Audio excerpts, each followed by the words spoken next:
Hello there, this is Cridical from Critical Media, just giving you my top picks of 2024 from DC Comics.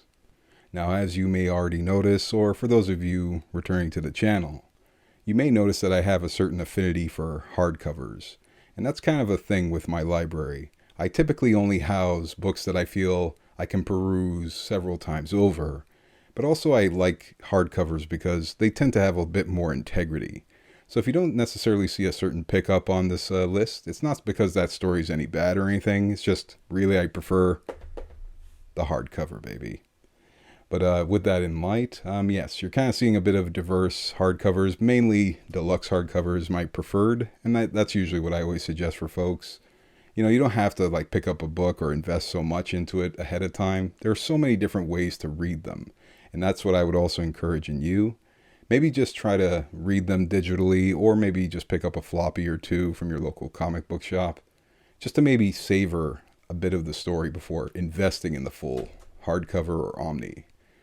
And in that light, it has been a pretty good year for Omnis, especially this big celebration book right here. But with that in mind, yeah, we're going to jump right into the new set of books here, and a little bit of the extras that you're about to see as well. So without further ado, let's get started.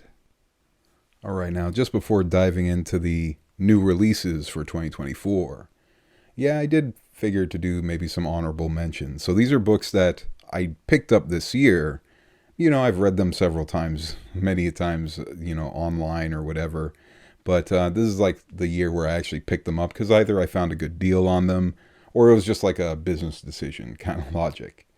And I guess a perfect title for that is this one here, Green Lantern, Green Arrow, The Hard Traveling Heroes Deluxe Edition. So the reason why I opted for this particular release is because, yes, for 2024, they did release the omnibus of the actual whole series. However, Denny O'Neil and Neil Adams are only on it for like 12 issues, thereabout. So I try to ask myself, do I like the series or do I really like this particular run? Turns out, I love these creators way more.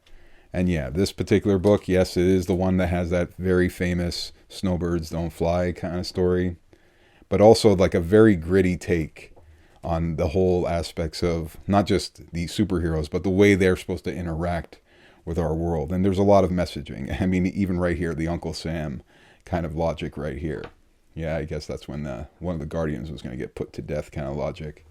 But a pretty heavy story that's throughout this whole narrative. Yes, you are going to see aspects of the real world that surprisingly don't get touched on that often. And one thing I like about this particular release is the paper grain. Definitely like it a lot more than the Omni's approach to it. But still, definitely a worthy pickup, that's for sure. Pretty heavy narrative, yeah. The very same Snowbirds Don't Fly issue right there. But yeah, very heavy stuff. And in terms of another buried treasure, so to speak, yes. Well, not so much a buried treasure. This book is well known, but it's DWJ's Wonder Woman Dead Earth. I've wanted this for a while. I was just waiting for a price drop. I absolutely love DWJ's work, or Daniel Warren Johnson for the layman. But yeah, I love this story. It was intriguing from the very first cover. That's how you could tell, sometimes a book's cover really does show the kind of tale you're about to get, but incredibly visceral and incredibly detailed. I love this about DWJ. The way he uses inks, he has this pulp ferocity to his art that has both beauty and despair built into it, like this gritty aspect to it. It can be very ferocious, very violent, as you're clearly seeing. That seems to be DWJ's MO. But man, I absolutely love this book. And yeah, I was just really waiting for a price drop because it belongs on a lot of people's shelves, Very impressive work there. And another DC prestige label book here is Aquaman Andromeda. So yeah, Ram V, I think it goes without saying, awesome writer. Always been incredible. I loved what he did with Detective Comics this past year. He really elevated the kind of readership, or should I say the audience's expectations, and he kind of did the same thing back with Aquaman Andromeda. Yes, and Christian Ward, who's been on my radar for quite a while. You're going to kind of see him a little bit later in this video as well. But What an awesome artist. He's kind of been like the focal point this year. But this narrative, it's always been intriguing to me. It's basically the use of that film, The Sphere, if you guys remember it, with Dustin Hoffman, Sharon Stone, and Samuel L. Jackson. It's pretty much the same premise, just think it wraps the Aquaman lore around it, and it does it very well.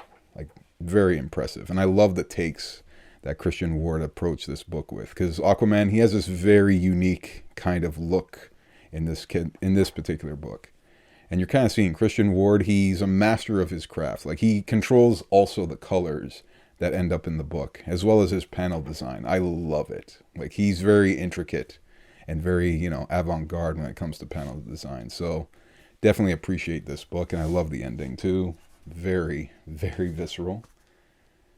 Now, here comes a very unique kind of book. Admittedly, this is a buried treasure. This is the Private Files of the Shadow. So this is Denny O'Neil, but more importantly, Mike Kaluta. I only say more importantly because Mike Kaluta, he truly gave it his all for this book. Now, this is a series from like the 70s when DC at least approached trying to do the Shadow. So I guess it was kind of like somewhat unlicensed at this point. It doesn't really belong to anybody except, I believe, Dynamite Comics nowadays. But back in the 70s, yeah, Infantino just wanted to like get a modern print of it. And I love the explanation at the beginning with Denny O'Neil kind of explaining why he went with a golden age style of production, or should I say aesthetic, to the book. Not to mention Mike Kaluta absolutely nailed the aesthetic as well. He did such a great job that he worked on a later book that's not here, but still, you could tell that man had a true passion for it, and how visceral and gritty this story is. After all, Shadow, he often just kills his enemies. He gives them a chance, but if you try to shoot him, he'll shoot you back, kind of thing. So I've always appreciated that. What evil lurks in the hearts of men. That whole, canonical motto of the series. But very impressive. I wouldn't be surprised if there's going to be like some sort of prestige version of it, but I understand the whole licensing is kind of hard to get around. So that's why I just opted to get this hardcover here. And lastly, at least for the, I guess, what's it called? The Honourable Mentions. Yes, I did opt to get the Prometheus series. I mean, I've read this so many damn times, but it's nice to have a deluxe hardcover. I'm kind of surprised DC didn't do anything for 2024, since this is technically the 25th anniversary of the series. It came out in like 1999 initially. But nonetheless, it's not your typical superhero story. And yeah, there is a connection to like Captain Marvel, because she is a transforming superhero. And Alan Moore, who's also had that kind of history with Miracle Man and Captain Marvel in a way. But nonetheless, it goes from being like introducing the character. Yeah, you're given the whole superhero aspect, but then it goes way more esoteric toward the end and middle books here. It almost plays like the Divine Comedy, like the Dante's Inferno, Purgatorio, and Paradiso. Amazing books, and that's why I kind of find these parallel. Not to mention the way Alan Moore kind of ended everything in the last book. If you read it, you know exactly what I'm talking about. But nonetheless, these are just the honorable mentions before going into the actual releases for 2024. All right, so starting off with the 2024 books, and ironically with a book that technically came out in 2023.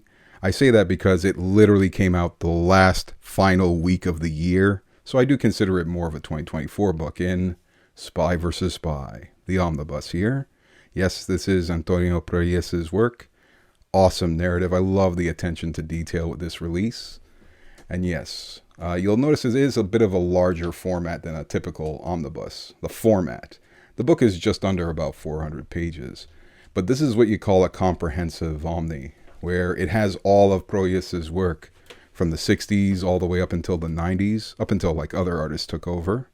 But one thing I definitely appreciate is the way DC approached producing this book. Because aside from being very detailed, even down to each page mentioning which month of the release for each book, and yeah, I always consider it 2 comics per page. The title is a comic in itself, and then the actual comic for each one. Yes, I definitely appreciate how, because the character has a lot of, or should I say the series has a lot of, I guess, yeah, politically charged aspects to it, even with the way Proyes had to leave Cuba. Yeah, I do appreciate how they sandwich the bonus material and interviews in between each decade. So like this is like just the turn of the 70s going to the 80s, for instance. But yeah, you're kind of seeing how consistent the art was throughout the entirety of it. Kind of benefits when you have the same artist throughout it. But yeah, I guess if there is any bonus material, so to speak, I kind of cut it off here just before the other artists come on, like Peter Cooper and so forth. Because you do get some of those Mad Magazine bonuses, you know, like when you have to hold the book up to the light, and other series as well. So definitely appreciate the way DC went about this. Because yeah, it definitely gives off more of an archival aspect. It's something that definitely would benefit anyone's shelf, that's for sure. But yeah, significantly impressed with the way DC went about this book. Definitely one worthy of your bookshelf, that's for sure. Alright, so on to the second book here. Yeah, we have Tom King and Bilquis Evely's Supergirl, Woman of Tomorrow, the deluxe edition. Yes, I'm a sucker for hardcovers. I was waiting for the hardcover release this time round. And yeah, you're wondering why this book keeps ending up on people's shelves or gets talked about quite a bit. It's because it was just an overall strong narrative. I think some people get it misconstrued with the whole hearing about DC, the new, James Gunn universe, where they're claiming that it's based on this. But I would actually say, if anything, it's actually based on another story by Tom King. Because that's kind of what he did here. He basically grabbed two existing stories. So yes, the most obvious being the Charles Portis True Grit story. That's absolutely what this narrative is following. But Tom King wrote a Superman story a few years ago, Up in the Sky. And that's what I think James Gunn is really targeting. He may say this, but the irony is this book also borrows too much from that one as well. But yeah, as the story suggests, as mentioned, it's very much like True Grit. There's that creme of the Yellow Lands or Yellow Hills. Killed Ruthie's father here. Just an alien on a different planet. Very humble. Very, very loquacious. Let's just put it that way. And Supergirl's just having a holiday, then happens to encounter this situation. And she just takes up the cause of helping this girl gain revenge. Or at least looking at things as, how much should revenge rule your life kind of aspect. But having this book with one artist overall, like Evely's art really does shine here. It's funny, a lot of people get a lot of, Dan Mora vibes from it, but apparently Bilquis Evely's style has always been kind of on this kind of tip. But yeah, one of my favorite parts of this book was the whole magic orb thing, and she has to basically outrun it, basically outrun even time, even reaching entropy to kind of stop it. It is one of my favorite sets of this series. Super awesome. And yeah, it is filled with some decent, bonus material here. Because aside from your usual, cover art galleries and whatnot, you are getting more panel designs and more so scripting, which is what I love to see. I like to see either scripting or interviews, so you do get that here. I do like how you get some of the panel designs and then eventually the scripts, So definitely a strong release for 2024. There's a reason why it's ending up on people's shelves, and deservingly so. Alright, and now looking at Batman the Cult, the deluxe edition here from Jim Starlin and Bernie Wrightson. This book has come out in so many different formats, but yeah, having a deluxe hardcover, my favorite edition. It's definitely pleasing to add to the library, that's for sure. And yes, this particular narrative, you could definitely tell Jim Starlin, he seemed very much inspired by what Denny O'Neil had written for The Question. Because The Question actually has a very similar story to this. But I almost feel like it has a little bit in common with Craven's Last Hunt as well. It has a very similar feel. As a matter of fact, this came out about a year after Craven's Last Hunt. But nonetheless, one of the most impressive aspects of the book is just seeing the vulnerability in Batman. The book literally opens with him already defeated. I like how it's kind of like an off-screen kind of thing that gets explained a little bit later. But yeah, you're just seeing a lot of the insanity and the crazy overall aspects that, Deacon Blackfire uses, his brainwashing methods that even can turn Batman a little askew. Let's just put it that way. But it's hyper violent. It's a heavy narrative involving just militarizing the homeless. It is impressive work nonetheless, the kind of ground this book covers. And it really does highlight the intensity of the insanity of Deacon Blackfire's overall idea. Super crazy concept. And I'm just glad to add it because, I do consider this a part of the fall of the Batman story arc. that kind of starts with Killing Joke and goes all the way to Nightfall, at least for me. Like, I guess we all kind of create our own little narratives within Batman's lore, but yeah, I do consider this a pivotal aspect of it, and I'm just glad to have it among the library now. Awesome narrative. I'm so glad they ended it with that cover. That's usually the cover for the trade I usually find, but nonetheless, love what they did here. All right, on to the next book here is, yes, a release that I wish I kind of did a video for throughout the year, but yes, it seems to be ending up on people's shelves again, and this is the deluxe edition of Black Mirror, and I love this particular book. Yes, Jock and Francavilla really showed up for Scott Snyder. I've mentioned it before how, you know, this book was very pivotal in convincing people that not only can you tell a story where it's not Bruce Wayne as Batman, but rather, you know what, you can also tell a great Batman story with Dick Grayson without forgetting about Dick Grayson as well. So yeah, it does start off with that, you know, plot line with Gibor, that, you know, merchant, or should I say that arms dealer who's basically reselling a lot of the Batman Rogue's weapons and whatnot. And I appreciate how, like, at least when the art does change to like Francavilla's aspect, or should I say aesthetic, it fits very well. This is like the James Jr. story. But I definitely love how well cohesive this particular narrative is. Because, yeah, Scott Snyder, it ain't no easy task to make us believe that somebody else can be Batman. And not only do it, but do it masterfully. Ironically, Batman, or Bruce Wayne, does come back shortly after, or should I say shortly during this same time here. So, still nonetheless impressive. And I definitely appreciated this work. And yeah, you are getting your typical fare with, you know, your usual bonus material here. So yeah, you know, your usual designs, your cover art, and at least a little bit of plotting toward the end. But you know what? It's just enough. No interviews, unfortunately, but you know what? It's still a strong release, and I definitely appreciate that we got the deluxe format this time, my personal favorite. Alright, so yes, here comes one of those DC Black Label, Prestige Label books. So yes, similar dimensions to a deluxe in height, but a little bit more square. And in this case, here's The Batman, First Night, by Dan Jurgens and Mike Perkins. Loved this book. It's basically a period piece. So yes, it is in fact the Golden Age Batman. So a bit more brutal, that's for sure. Yeah, and you are getting a lot of notes and a lot of, I guess, referencing to like the Golden Age of Batman. So, you know, Julie Madison, you know, the old school Gordon, who is a bit more aggressive. Let's just put it that way. But speaking of aggressive, yes, you get the more visceral take on Batman, far more brutal.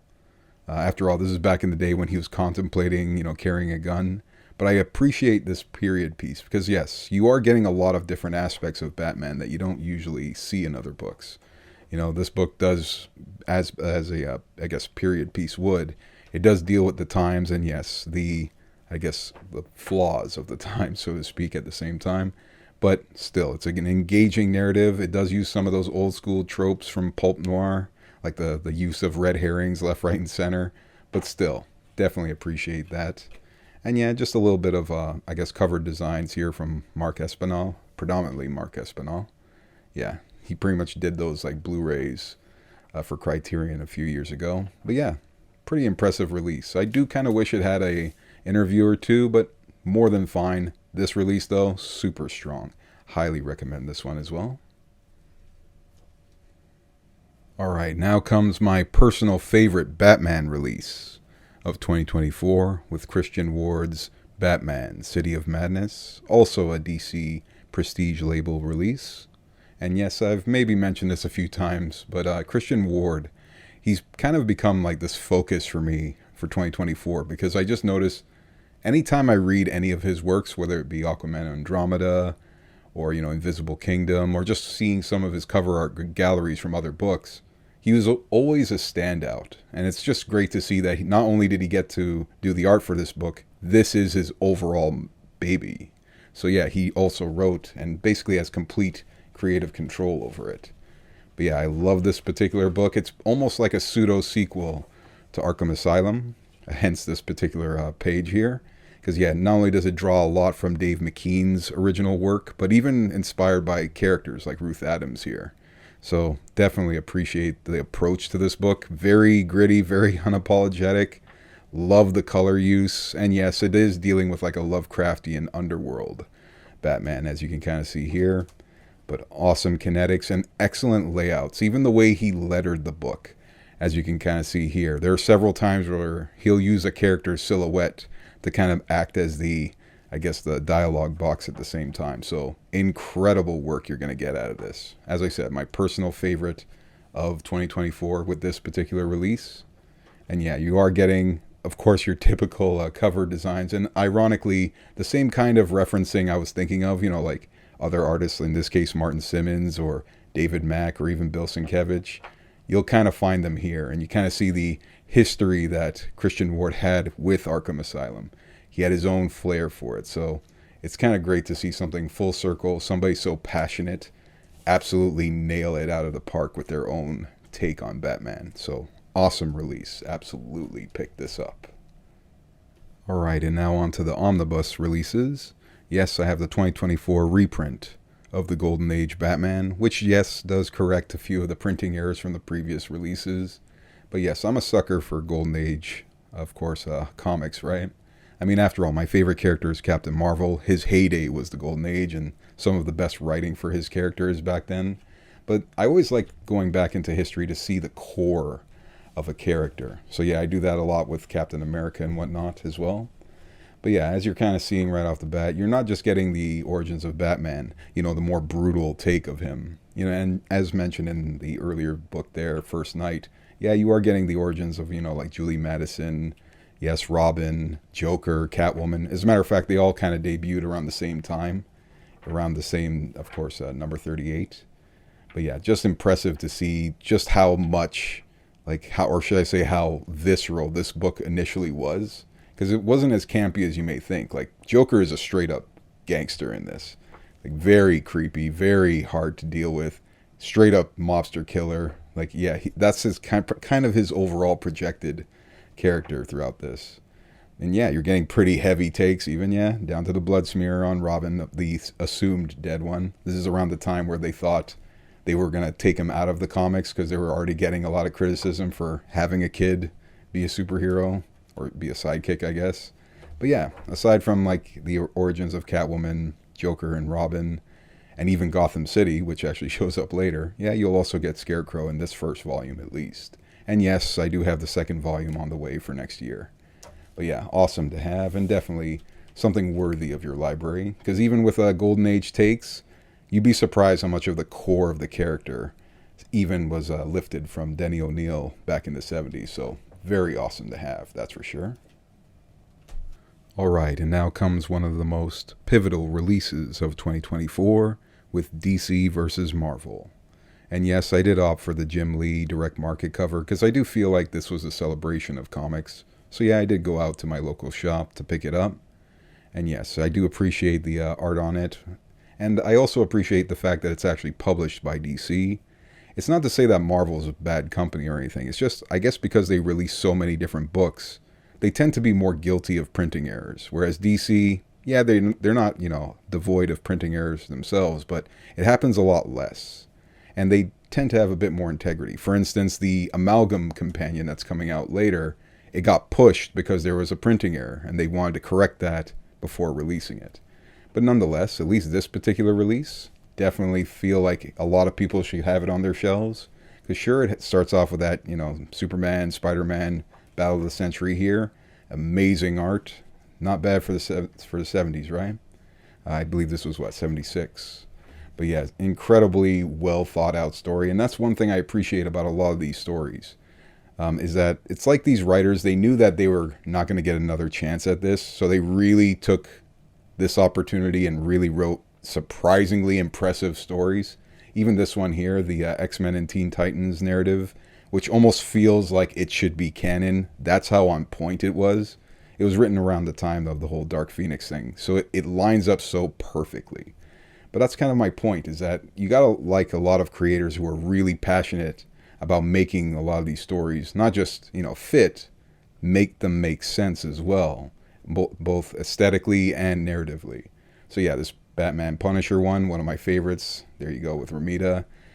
Denny O'Neil is also on this book as well. And there's Batman and, Captain America. This is a John Byrne approach. One thing I loved about John Byrne's story here is that not only did he do the art, he did the writing as well. And he even modified his aesthetic, because this one's supposed to be like a period piece as well. But nonetheless, this book is surprisingly awesome.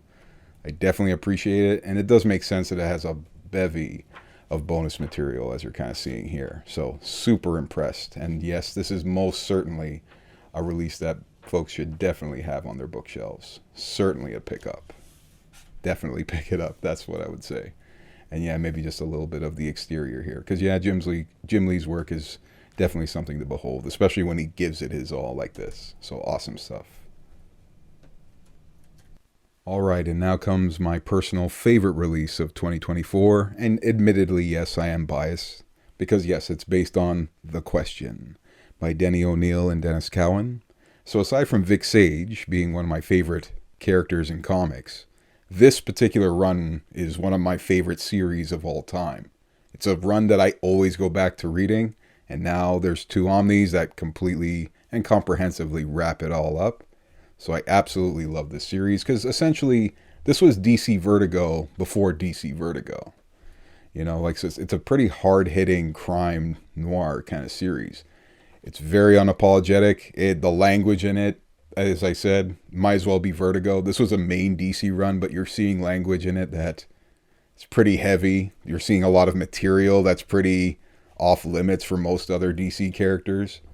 But nonetheless, the way they map this book out, where it ends off the first original run of The Question with all the annuals, it even slaps in appropriate Green Arrow stories. Because after all, Green Arrow, for a lot of us, yes, he was pretty much pivotal in the way we all kind of see his character these days. But it more importantly includes a series that I always wanted in some sort of hardcover format. And that's The Question Quarterly. Probably one of the finest ever. They were like basically every issue was like a 50-page issue. If you thought the main series was already pretty, visceral and, has all that kind of, pulp noir to it, The Question Quarterly was basically everything enhanced to 11. Super awesome narrative. It probably has one of my favorite issues ever, this Rashomon issue here. It's basically an homage to that film where it's like multiple takes on the same event. But it's so well done. And it's so nice to see Dennis Cowan get the love he deserved. But another personal surprise when they finally released this, and I remember reading it when they mapped it out, that they actually included this Brave and the Bold series, which has the very elusive Butcher character along with Green Arrow and The Question. It's amazing how well this story bounces off all these characters. Because again, each character, they don't lie about reality. Life kind of sucks. And boy, you see it on every angle. But again, you're getting a lot of that gritty aspect of the DC universe.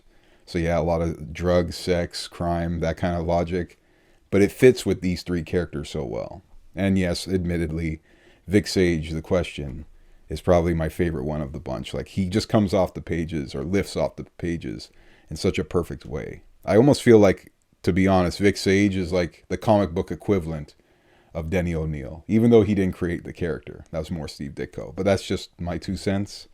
This is an absolute masterpiece to own. Definitely if you have Volume 1, or if you don't own Volume 1, get that, and then get this puppy here. Because man, what a masterpiece. I've already read this thing like twice. I've read the series so many damn times, so it gave me another excuse just to read it yet again. But anywho, these are just the picks for DC Comics this time around. And you know what? You'll see a few other videos on the channel just coming up with, just the particular publisher releases and maybe some indies at the end. But y'all folks take care, and hopefully maybe I wouldn't mind seeing your top picks for DC in the comments down below. Y'all folks take care.